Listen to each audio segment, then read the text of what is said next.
From the studios of Farm Journal Broadcast, this is AgDay.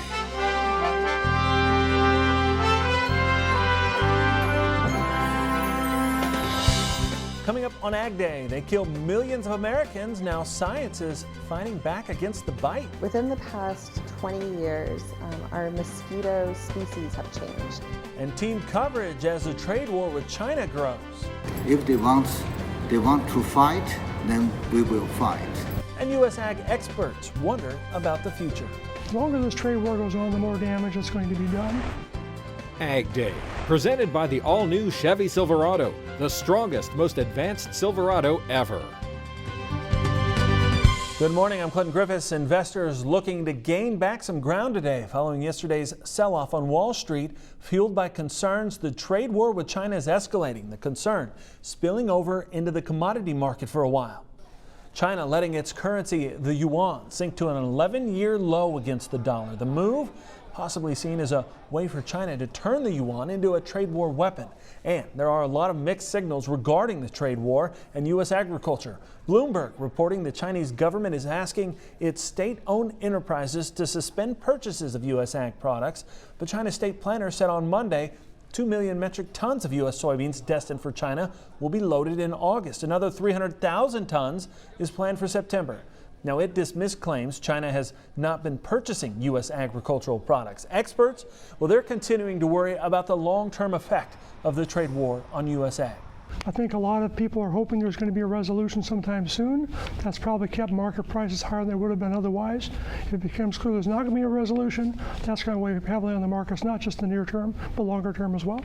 And while trade talks between the two countries continue, the president says his administration will put a 10% tax on $300 billion in Chinese goods starting September 1st. That would encompass almost all of the remaining products the U.S. has yet to place tariffs on, effectively meaning there will soon be no free trade between the two countries.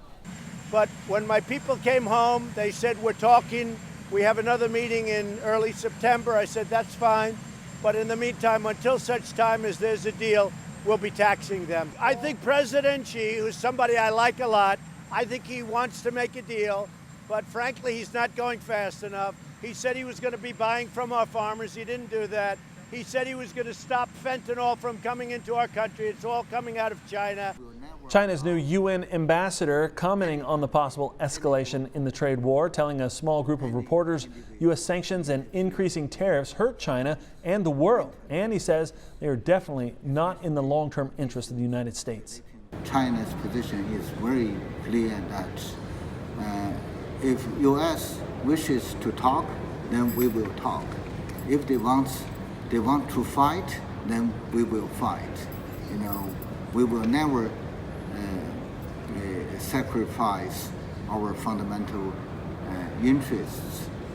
We are not only fighting for China alone, we are also fighting for an open international economy, for free trade, for an open, non-discriminatory and reliable multilateral trading system.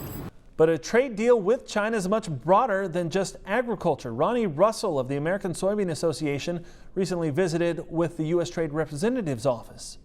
Well, and the thing that I found out that day when we were in there, that this trade agreement that's trying to be reached is broad across all different spectrums. And so it makes it very difficult for you to sacrifice one area of it and not another. I know the administration's looking for a good, complete trade agreement with China, and it involves a whole lot more things other than agriculture products. Though we know that soybeans has been one of the major crops that have been impacted because of the volume of soybeans that were sold to China. And another avenue may be opening wider for U.S. ag. Bloomberg reporting Brazil's considering making a trade deal for more U.S. biofuel. Bloomberg saying Brazilian leaders are debating lifting ethanol import duties as a way of pushing forward with talks for a bilateral trade deal with the U.S. Brazil put a 20% tariff in place 2 years ago on U.S. ethanol shipments that exceeded 158 million gallons. Now, Bloomberg says a decision would have to be made regarding the tariffs by the end of this month, when that quota is scheduled to expire or be extended. Brazil was the top destination for U.S. corn ethanol shipments last year. Have drier conditions helped out crops from Iowa to Ohio? USDA updating the numbers in the latest crop progress report. Checking out the corn condition, 57% now rated good to excellent. That's one tick below last week. 54% of the soybean crop rated that well. That's the same as last week. But check out the cotton crop. Now struggling from a lack of rain. 54% rated good to excellent, a 7-point drop in just a week's time. Several portions of the country baking in the heat right now, but some are finding unique ways to cool off, as meteorologist Cindy Clausen shows us in today's Crop Comments. Cindy. Well, Clinton, the dog days of summer have arrived, literally. But these dogs really know how to cool down. Check out this video shared by Tom Graham of Fredericksburg, Ohio. That's northeast of Columbus. Now, with temperatures in the mid-80s over the weekend, these hot dogs were looking for a place to cool off, and they definitely found it, loving every moment inside that old tire. What a cute video. Let's take a look at our wind speed forecast for the day. And as we head through our Tuesday, one of the main focuses is going to be along a cold frontal boundary that's going to be draping across parts of the Corn Belt into some of the Midwestern states, and a second cold front coming into the northern plains there, and of course the Four Corners region, which tends to be on the breezier side. Things kind of die down in the overnight hours for most areas, but you'll see that eastward progression of the front as we see some windier conditions starting to pick up in the upper Midwest tomorrow, and then some pockets of windier conditions in the southwest. I'll have your national forecast coming up, but for now, here are some hometown temps.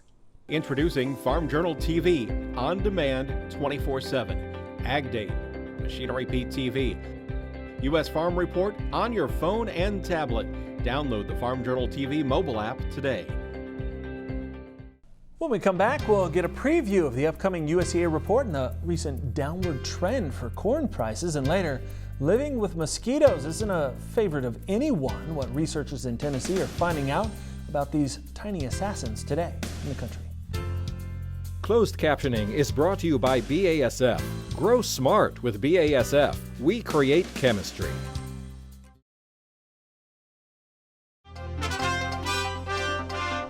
Tyson is reporting better than expected profits here in the third quarter. Net income rising $676 million. It equates to a $1.84 per share. Total sales rose more than 8%. You'll remember in June we reported the Justice Department was investigating possible price fixing allegations against Tyson and other poultry companies. Well, along with announcing earnings, Tyson announced it has received a grand jury subpoena seeking additional documents. Tyson is denying the allegations.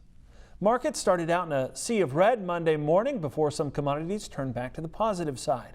Traders continuing to weigh China trade issues and weather concerns. Here's an update from the CME. What a day in the grain market today. Soybeans did firm up. The Dow drop was the boost that gave the grain the interest. But I have to say that China today cut their imports to start the news, and I have to say that the market opened so much lower, and as soon as they did that, everything just kind of went to hell in a handbasket, along with the corn and the wheat.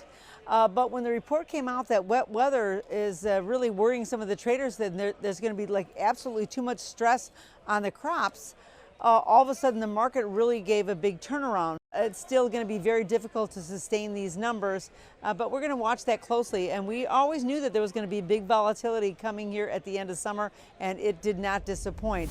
Mark Gold with Top Third Ag Marketing joining us here in the Kansas City studios. And Mark, let's talk about the retracement we've seen in the corn market. About a 50% retracement off the highs. What's your read of where we're headed? Well, we've come to grips with the fact that the weather hasn't been too bad in July into August. We know that the pollination is way late. We haven't had a whole lot of rain these last 7 days. We're not going to get a whole lot in the next 7 days, but it's been enough. We maybe get some rain next Monday. But the temperatures haven't been hot. There's not a whole lot of stress out there. But the big question on the supply side is, what are the acres? I believe that the yields are going to be down. I don't think the USDA is going to see a huge reduction in the acres from the last report, mainly because they're going to be including all those acres for silage. As they said, one of the secretaries came out and said, corn planted is corn planted, and that means they're just going to lump it all together. Now, how much of that has been prevent planted gone into silage, we don't know that number. We think it's significant, but we don't know. And I don't think the government's going to tell us on this report. So you think we still have opportunity for some movement and volatility through this report and maybe into September? Well, we generally make our lows the first week of the month, so in this next couple of days, maybe we're going to make a low in here. Then maybe we try to rally into the report. If the report's friendly, then obviously we can move a lot higher. If they don't really make any changes and the numbers, the yield is still on 165 or 166, we're going lower and maybe significantly lower. Biggest problem what we're seeing right now is the demand side of the equation. So we've got to offset that. Even if we offset a 10% reduction in production, we're seeing a 10% reduction in demand. So they're kind of offsetting each other. All right, a lot of dynamics here as we go in the next couple of weeks. Appreciate it, Mark. We'll be back with more Ag Day in just a minute. For a special report on the grain markets, call toll-free at 877-TT-HEDGE. That's 877-884-3343. The 2019 Pro Farmer Midwest Crop Tour is coming soon. Kicking off August 19th, watch for extensive coverage on air and online. The premier sponsor of Crop Tour is Pioneer, with support from IBM, RCIS, RAM, AeroVironment, Titan Tires, and Farm Credit Services of America.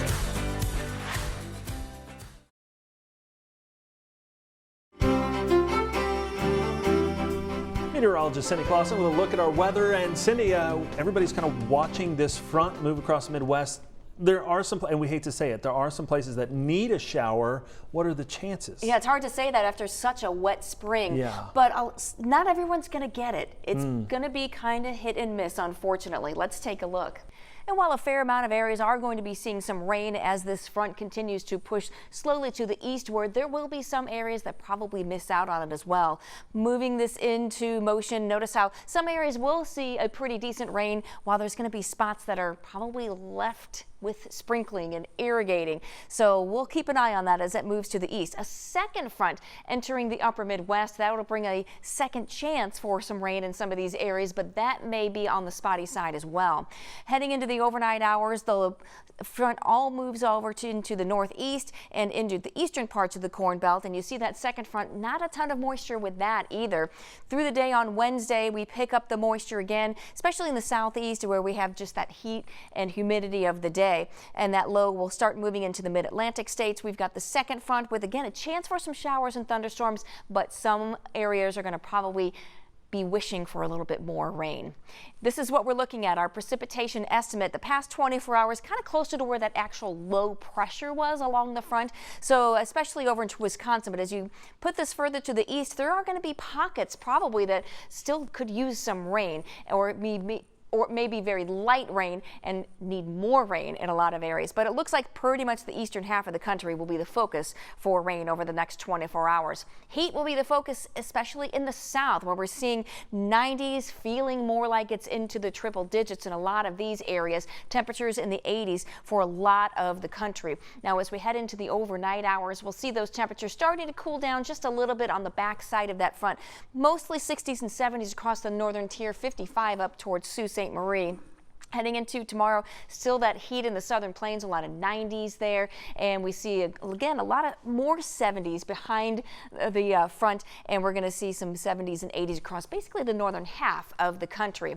Now, as far as the jet stream, we've got the trough, and that's going to intensify as we get into Wednesday with that second front coming through there. So cooler temperatures in the northeast, the ridge holds in the central plains, but as we get towards next weekend and early next week, things kind of flatten out just a little bit. That's your national forecast. Now let's check on the weather where you live. Shafter, California, mostly sunny and hot today with a high of 101 degrees. Westport, Indiana, scattered showers and thunderstorms with a high of 86. And Lowville, New York, scattered storms, high of 82. Be careful out there. Poison control centers in several states are reporting venomous snake bites are on the rise this summer. North Carolina, Georgia, and Texas all on track to set records. Texas, for example, reports 415 snake bites in May and June alone. That's a 27% increase over the same period 5 years ago. Copperheads are responsible for a mass majority of those bites, officials blaming rapid urbanization and last winter and spring's record-setting rainfall for the increase. Milk prices are improving. We have an update next on our dairy report. And later, these bloodsuckers aren't a favorite for outside activities, and researchers in Tennessee are looking at what it will take to better live with them in the future. Your next piece of equipment is on MachineryPete.com. Search equipment from dealerships across the country to find what you're looking for. Only on MachineryPete.com.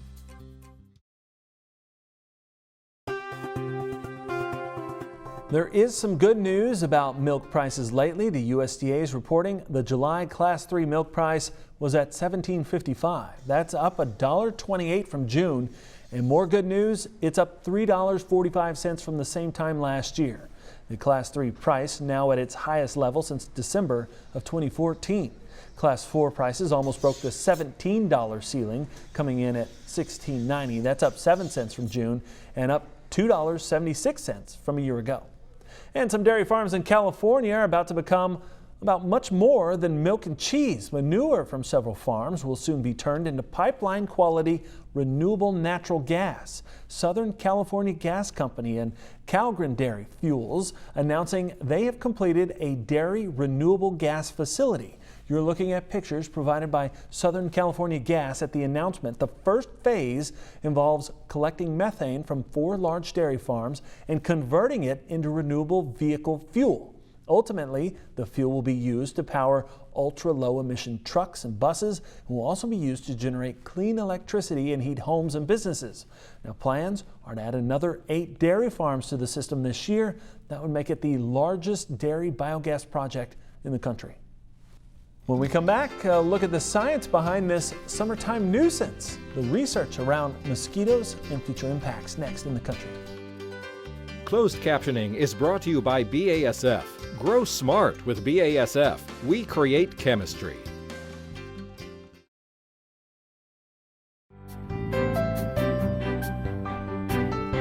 You know, it's not sharks, but mosquitoes that are responsible for more than 500,000 deaths worldwide each year, and researchers are learning more about them every year. As Charles Denny shows us, the University of Tennessee's Institute of Agriculture recently held training sessions for educators and about how mosquitoes will contribute to future research. Right there. Those are eggs? Mm-hmm. Ready to hatch, but not babies we'd want to cuddle. These teachers are looking for places where mosquitoes lay their eggs. Educators set out traps around the UT Ag campus, and 4 days later, eggs were everywhere. It's part of a training program funded by a workforce development grant from USDA NIFA called Megabytes. That stands for Medical Entomology and Geospatial Analysis, bringing innovation to teacher education and surveillance studies. So I plan to use this as a platform all year long in the curriculum where I can talk about how to use microscopes, and we can look at the larvae, and then we can go on and we can map where we found all of the mosquitoes. The first class was held during Mosquito Awareness Week, but the teachers are far from done. This is a year-long academy concluding on World Malaria Day in April 2020. Mosquitoes can transmit dangerous pathogens, West Nile in addition to malaria. In Tennessee, mosquitoes also spread La Crosse encephalitis, the most common pediatric mosquito-borne disease in the U.S. The mosquito-borne illnesses, climate change, the spread of mosquitoes into more and more areas for longer periods of time. I can tie this into any of the curriculums I teach. The teachers will instruct students about mosquito biology and ecology, potential careers in entomology, and the science classes will collect mosquito egg data for the UT Institute of Agriculture and local health departments. So we've been giving them this training. The teachers are going to go back into the classroom and do 10 weeks of mosquito surveillance with their classroom. The students are going to actually develop a scientific experiment, which, you know, if replicated correctly and we can do this right, could be a publishable piece of data. She calls this educational effort community-driven surveillance, encouraging a younger generation to be curious about entomology and learn its impact on public health. Preventing a bite is all it really takes to prevent a pathogen from being transferred. The goal of Megabytes is to train this future workforce and also build awareness of insect-related pathogens. It's an effort to promote good human health and decrease mosquito populations. This is Charles Denny reporting. And that's all the time we have this morning. We're sure glad you tuned in. It's been part of your day with us. From all of us here at AgDay, I'm Clinton Griffiths. Have a great day.